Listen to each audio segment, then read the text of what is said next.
केवल एक धतूरा, उस धतूरे को फोड़कर उसके अंदर का फल निकालकर उस फल को शिवलिंग पर चढ़ाकर एक लोटा जल शंकर भगवान को समर्पित कर कर।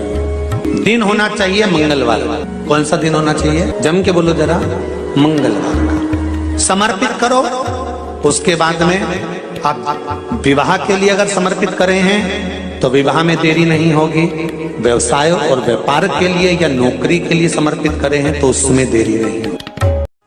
समस्या सामने आकर खड़ी हो, दूसरों को बाद में बताना। पहले तुम्हारे घर में जो भोलेनाथ जी का शिवलिंग रखा हो, भले इतना सा हो, छोटा सा हो, पीतल का हो, पाषाण का हो, चाहे स्फटिक का हो, चाहे मोती का हो, चाहे मट्टी का हो, जिस कंकर को तुम पूज रहे हो शंकर मानकर, तुम जिस शिव की आराधना कर रहे हो, या जिस मंदिर में जाकर तुम एक लोटा पानी चढ़ा रहे हो, तुम्हारे जीवन में जिस दिन समस्या आकर खड़ी हो जाए, तुम पांडवों जैसी गलती मत कर जाना कि उन्होंने कृष्ण पास में था और उसको नहीं बताया, मेरा कन्हैया पास में था और उनको नहीं बताया। वो गलती तुम्हें नहीं करना। तुम्हारे पास जैसे ही समस्या आए, जैसे ही कोई विकट समस्या आकर खड़ी हो जाए, एक लोटा पानी भरना, शंकर के मंदिर चली जाना और पानी चढ़ाते चढ़ाते कह देना ये समस्या उलझ गई,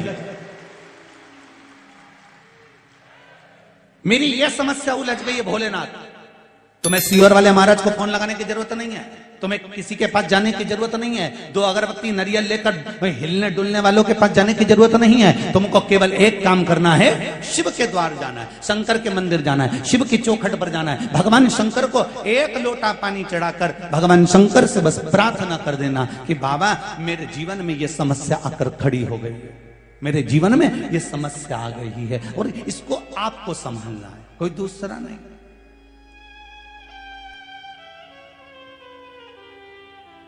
पांडवों ने गलती कर दी और देखो भगवान कृष्ण 4 बार पूछ रहे हैं, बोलो पांडव, एक युधिष्ठिर बोल क्या हो गया? कुछ नहीं स्वामी, कुछ नहीं, कुछ नहीं। मां अपने बेटे का मुख देखकर पहचान जाती है, बाप अपने पुत्र का चेहरा देखकर पहचान जाता है कि आज कहीं घाटा खाकर आ गया है। और बाप कहता है छोरा घबराना नहीं हो, मुझे बता क्या बात है? कुछ नहीं पापा, बढ़िया। तो फिर तेरे दोस्त का फोन काय को आ रही है बार बार बार बार?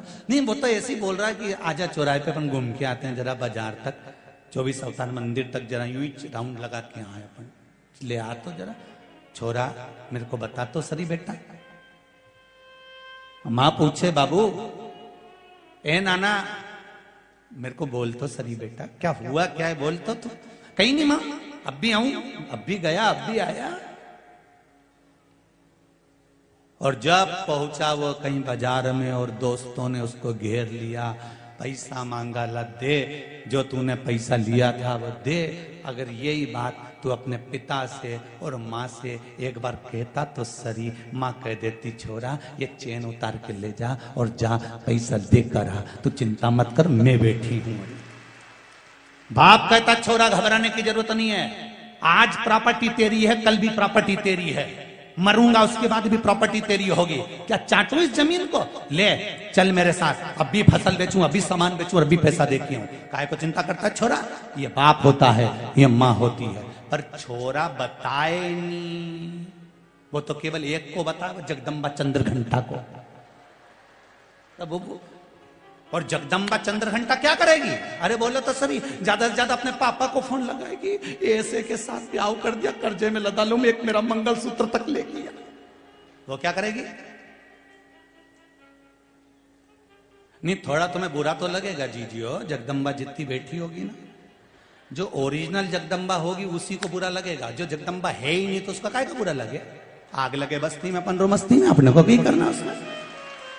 जो है ही नहीं जगदम्बा तो उसको काय का बुरा लगे? बुरा उसको लगे जो जगदम्बा ओरिजिनल, जो यहां से जाते से भिनक जाते, अब मत चले जाना मिश्रा जी की कथा में, और टीवी बंद कर दो आस्था चैनल, ये महाराज जब आए नहीं ये आग लगाए घर में। अरे बिना माचिस का माचिस है सीवर वाला महाराज, सोचना नहीं। मेरा जगदम्बाओं से भी निवेदन है, अगर तुम्हारा पति तुमको कुछ बता रहा है ना 1 मिनट की देरी मत करना और सीधे अपनी सास के पास जाना। माई के बाद में पहले सास के पास जाना। मम्मी 2-3 दिन से इनको थोड़ा सा कुछ अच्छा नहीं लग रहा। क्या हुआ बेटा, मुझे बता छोरी, क्या हो गया? पापा ऐसी बात है। मम्मी ऐसी बात है। तुमको अगर तुम्हारे पति ने कुछ बात बताई है तो सबसे पहले आप सास ससुर को बताइए। निर्णय वो देंगे, सुधार वो देंगे, क्योंकि घर का बाप है वो, घर की माँ है वो। उसने धूप में बाल सफेद नहीं करे, जिंदगी खपा दी तुमको बड़ा करने में, तुमको पाल पोष कर आगे लाने, पूरी जिंदगी गवा दी उस माता पिता ने तुमको आगे लाने के लिए। चिंता मत करना, दुख आए। भगवान कृष्ण ने 4 बार कहा मुझे बताओ क्या बात है। कुछ नहीं प्रभु, बढ़िया एकदम, कहीं नहीं, कहीं कहीं नहीं, और कहीं नहीं करता रिया। भगवान जाने लगे कहां? जहां युधिष्ठिर जा रहे थे उनके साथ में कृष्ण जा रहे हैं। युधिष्ठिर ने अर्जुन से कहा कृष्ण साथ जा रहे हैं, इनके सामने चौसर कैसे खेलेंगे, जुआ कैसे खेलेंगे? एक काम करो अर्जुन, तुम भगवान कृष्ण से कह दो कि तुम बाहर ही रुक जाओ। अर्जुन गए दौड़ते दौड़ते। द्वारकाधीश की जय हो। सखा मित्र अर्जुन, क्या बात है? अर्जुन ने कहा प्रभु कहां जा रहे हो? भगवान बोले दुर्योधन की सभा में, धृतराष्ट्र की हस्तिनापुर की पावन सभा में जा रहा हूं। मैंने सुना है आज कुछ होने वाला है। भगवान को तो सब मालूम था, पर के तो सभी कुछ होने वाला है। अर्जुन ने कहा द्वारका नाथ से प्रभु हाथ जोड़ के निवेदन करता हूं आप बाहर रहना, हम अंदर जा रहे हैं। भगवान कहने लगे मेरी जरूरत है अंदर, मैं चलूंगा नहीं।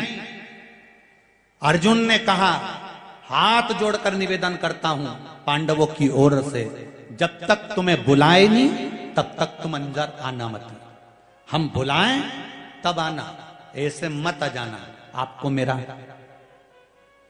वचन देना पड़ेगा, मेरे शीश की सौगंध है आपको, मैं आपको सौगंध देता हूं। अर्जुन कहते हैं जब तक बुलाए नहीं तब तक अंदर आना मती। भगवान कृष्ण आंख में आंसू भर लिए।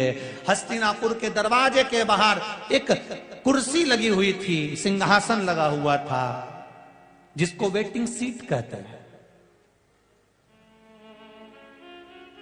वेट करने के लिए। मां बैठ गए। अंदर चौसर चालू हुई। पांडव हारने लगे, कौरव जीतने लगे। फिर कौरव हारने लगे, पांडव जीतने लगे। पांडव जब जीतने लगे इतनी देर में दुर्योधन ने कह दिया अब मेरा मामा खेलेगा, शकुनी मामा खेलेगा। भगवान कुर्सी पे से खड़े हो गए कि अकल आएगी पांडवों को। जब ये दुर्योधन कह रहा है कि मेरा मामा खेलेगा, तो पांडव चिल्लाकर कहेंगे हमारा द्वारका नाथ खेलेगा। भगवान खड़े हो गए कि अब मेरे पांडव कहेंगे कि अब द्वारकाधीश चौसर खेलने के लिए आएगा, अब मुझे ये बुलाएंगे। पर ये खेल खेल के हार गए, सब कुछ हार गए, द्रौपदी को भी हार गए। तब तक इन्होंने कृष्ण को नहीं बुलाया। कृष्ण आंख से आंसू बहाते रहे, छटपटाते रहे, आवाज तो दे दो मुझको, मैं आ जाऊंगा, तुम बुलाओ तो मुझको, मैं आ जाऊंगा। नहीं आए। तब आखिरी में द्रौपदी का जब चीर खिंचाने लगा और द्रौपदी रोती हुई गुरु द्रोणाचार्य के सामने पहुंची, गुरुदेव आप तो साथ दे दो। भीष्म पितामह ने मना कर दिया कि जैसा खाया अन्न वैसा हो गया, मन मैं नहीं बोल सकता, सबने मना कर दिया। धृतराष्ट्र गांधारी ने भी मना कर दिया, गुरुदेव आपने गुरु मंत्र दिया है, आपकी शिष्या को मैंने गुरु मंत्र लिया है, कम से कम कोई साथ नहीं देता, गुरुदेव आप तो साथ दे दो। तो गुरु द्रोणाचार्य ने कहा सुन बेटा, मैं तेरा गुरु हूं, मैं भी तेरा साथ नहीं दूंगा। बहुत अच्छे से सुन लेना रही देपालपुर वाली जी सियोर वाला महाराज तुम्हारा साथ नहीं देगा, आज भी लिख के रख लो। जो गुरु द्रोणाचार्य ने कहा था, और कहीं का महाराज तुमसे कहे कि हम बैठे हैं तुम तो जाओ, हम बैठे हैं तुम तो करो ये काम, तो समझ लेना कि 2-4 रटेची का काम है, समझ लेना कि कहीं ना कहीं गरुण घंटी बजने वाली है। क्योंकि भागवत जी कह रही है कि गुरु द्रोणाचार्य करें, सुन द्रौपदी, मैंने तुझे गुरु मंत्र दिया, मैं साथ नहीं दूंगा, पर सुन इस सभा में जितने बैठे हैं कोई तेरा साथ नहीं देगा, पर द्रौपदी जो मैंने तुझे मंत्र दिया था उस मंत्र को जपना चालू कर, वो तेरा साथ देगा। आपको भी एक मंत्र दिया है, सियोर वाला महाराज तुम्हारा साथ नहीं देगा, रिश्तेदार नातेदार कुटुंब और कबीले वाले साथ नहीं देंगे। आपको भी एक मंत्र मिला है, जब दुख आए तब उसको जपना प्रारंभ कर दो, श्री शिवाय नमस्तुभ्यम, उस मंत्र का जाप करना प्रारंभ कर दो। देखो जपो, और द्रौपदी ने जो मंत्र का जाप करना प्रारंभ करा, गुरु मंत्र का, आवाज गई मेरे द्वारकाधीश के कानों में, और द्वारकाधीश दौड़ कर आ गए और द्रौपदी का चीर बढ़ा दिया। तो द्रौपदी ने पूछा, प्रभु इतनी देर कर दी आने में, भगवान के तू बुलाए तो आऊं ना, मैं तो कब से बाहर बैठा हूं कुर्सी लगा के कि बुलाएंगे बुलाएंगे बुलाएंगे बुलाएंगे। अब भगवान तो इंतजार में रहता है। आप सबसे निवेदन है, मेरा भोलेनाथ भी तुम्हारे इंतजार में बैठा है, मेरा शंभू मेरा शंकर भी तुम्हारे इंतजार में बैठा है, मेरा चार भुजानाथ तुम्हारे इंतजार में बैठा है, मेरा सांवरिया सेठ तुम्हारे इंतजार में बैठा है, मेरा नाथ द्वारे का श्री जी बाबा तुम्हारे इंतजार में बैठा है, मेरा गोवर्धननाथ तुम्हारे इंतजार में बैठा है, मेरा द्वारकानाथ तुम्हारे इंतजार में बैठा है। तुम एक बार दिल से पुकारो तो सही, तुम्हारे सामने आकर खड़ा हो जाएगा। उसको बुलाओ तो, पर तुम तो उसको कब बुलाओ, जब पहले सब रिश्तेदारों को तो बुला लो। सारा रिश्तेदार इकट्ठा कर लिया, जब डोकरी निपटी, जब बूढ़ी अम्मा के प्राण छूटे ना, तो सबको फोन लगा के पूछे, मामी जी, मम्मी 2 दिन से कुछ नहीं खा रही, ऐसा लग रहा है अंतिम सांसें चली, डॉक्टर भी बोल दिया अब तो निपटने वाली है। मामी जी भी आ गई, काका जी, ओ काका जी हाँ छोड़िए, अम्मा जी रही है, काका जी यही किया, फूफा जी, हाँ फूफा जी भी आ गए, जीजी भी आ गई, जीजा भी आ गया, सब इकट्ठा, मरने वाले के प्राण छूट रहे हैं, सब उसके पलंग के आसपास खड़े हैं। इधर से कोई आवाज लगा रहा, जीजी बोलो तो एक बार देखो तुम्हारा छोरा खड़ा। जीजी उस छोरा को देखे और आंख में से आंसू बहाए, बोल तो सके नहीं, अंतिम समय में आंख में से आंसू गिर रहा। तो इतने में मौसी बोली, देखो छोरा को पहचान गई। अरे क्या पहचान गई? आंख में आंसू इसलिए आ रहा है कि इनके लिए जोड़ जोड़ के मर गई, कभी मुख से राम नाम और कृष्ण नाम नहीं लिया, इसलिए आज ऐसे जाना पड़ रहा।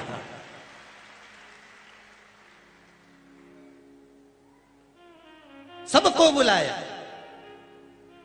अरे हाथी की कथा कहती है, गजेंद्र मोक्ष की कथा श्रीमद् भागवत की।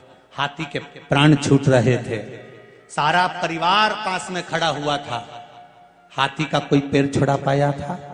अरे बोलो तो, किसी ने छुड़ाया हाथी का पैर? कोई नहीं। फिर हाथी ने विचार कर लिया, ये सब दिखावे का है, सब चोटाओं ने जीतता है, सब लुटेरा नंबर 1 का चोटा होने। जिस घर में अपन रहे, परिवार में जिसमें रहे, ये सब चोटा ही तो है, मरते से ही सब निकाल लेगा चोटा होने, सब आधी रात के ही गाया। और आखिरी में भी नहीं छोड़ेंगे, आग लगाकर आने के बाद में तीसरे दिन फिर पहुंच जाएंगे, डंडा लेके, फावड़ा लेके, खारी समेटने नहीं, देखने जाए, देखो कहीं सोना की बाली तो नहीं दी। जब इनके कहीं नहीं मिले तब 2-4 हड्डी उठा के लिए आए और घर पे आके फिर मीटिंग करें, हरिद्वार ले जाएं कि नेमावर ले जाएं कि नर्मदा जी ले जाएं। और अम्मा कहती मर गई, छोरा होगा वो करे। पर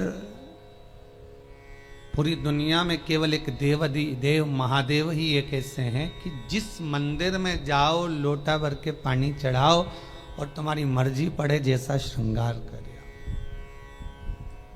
शंकर कहीं भेदित नहीं है, शिव कहीं भेद नहीं।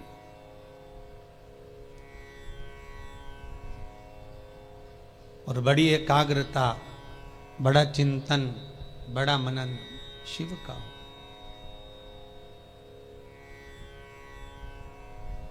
सब दूर जाकर झोली फैलाकर कहना पड़ेगा कि हमको ये दे दीजिए।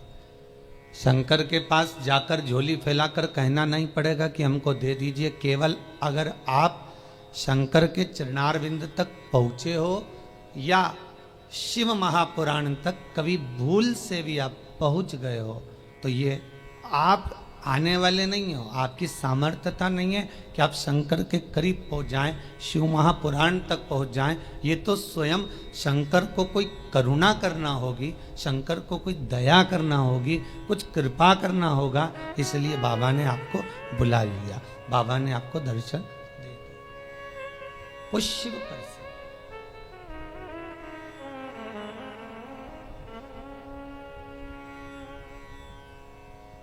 शंकर के दरवाजे पर जाकर अब कुछ मांगना भी मत, वो तो खुद दे देगा।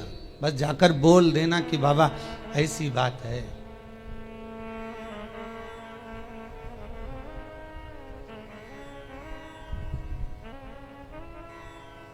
कल इंदौर से एक भैया आए थे, उन्होंने माइक लेकर बोला था, ध्यान होगा कि उन्होंने माइक लेकर उसको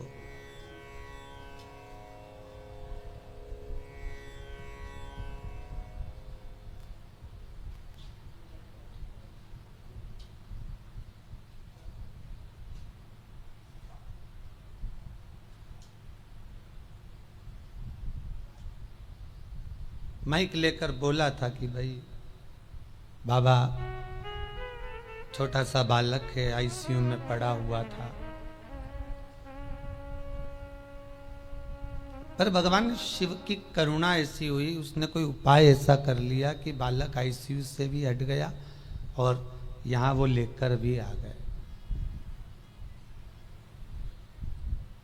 आपकी उपासना, आपका भजन, आपका कीर्तन, आपका नाम जाप, आपका स्मरण कभी खाली नहीं जाता, कभी नहीं। वो भक्ति के एक पन्ने पर लिखा हुआ है।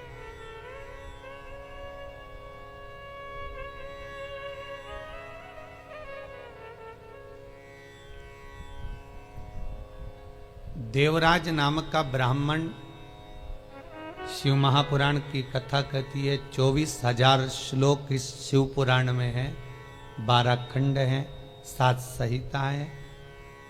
उसमें देवराज का जो चरित्र है, जो देवराज पहले तो सत्कर्मी था, भजनावली था, भगवान की भक्ति में डूबा हुआ था, भगवान का स्मरण में डूबा हुआ था, भगवत नाम में डूबा हुआ था, पर वही देवराज भगवत कर्म से वंचित हो गया केवल संगत के कारण। निवेदन है, ताली, थाली और प्याली, ये 3 मित्र मनुष्य को बर्बाद कर देते हैं।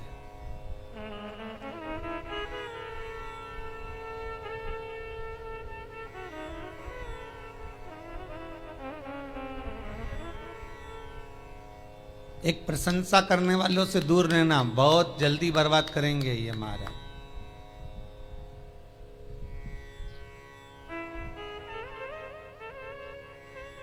बहुत जल्दी हरा सकते हैं आपको। फिर थाली मित्र, होटल में खिलाने वालों से सावधान रहना, पहले अपना पैसा खर्च करके तुम्हें खिलाएंगे, फिर पूरा चूना तुमको लगा जाएंगे।